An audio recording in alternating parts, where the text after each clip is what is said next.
I'm going to go through the rest of the buttons on the control panel. Tank heaters, black tank heater, gray tank heater. They're normally in the off position. If you're going to travel to somewhere where you're going to be much below freezing, you're going to want to flip these in the on position. That will keep your tanks from freezing up. Water pump.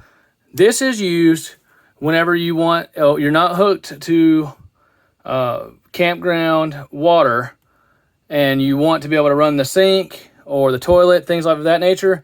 And what that does, that will pull water from the clean water tank, the fresh water tank, and allow you to use the sink and toilet, showers, etc.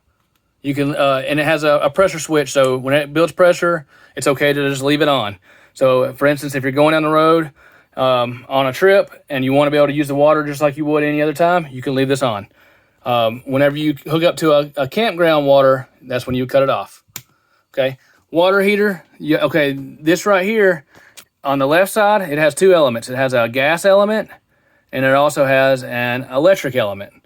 So typically, so you don't use up your gas, you're just going to leave this one right here on. That runs when you're hooked up to the campground power or when you're running the generator. If you're going to be taking multiple showers back to back, you can have both of them on. So what that will do, that will run the gas element and the electric at the same time. So if you have a large family and you're going to take showers back to back, you'll want both on. If you want to be mindful of the propane, you can just cut this one off whenever you're not using it. Also, if you're just going down the road and you're not running the generator, you can run the gas only.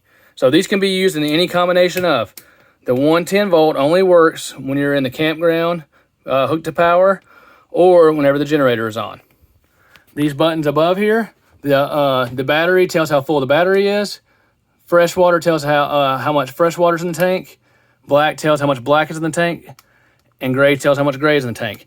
These buttons and these gauges don't always work correctly. Like for instance, right now the black tank has just been emptied and it's still showing that there's things in there. So you can't really trust them as much. The fresh is pretty accurate. And the LP gas does not have a sensor hooked up outside. This is your air conditioner thermostat, just like your normal thermostat at home. You can put it on cool, fan, or off or heat. And we leave it on auto high all the time, but if you would like to, you can switch it to low. The air conditioner only works whenever you're hooked up to power or whenever the generator is running. And this is the leveling system we spoke about earlier.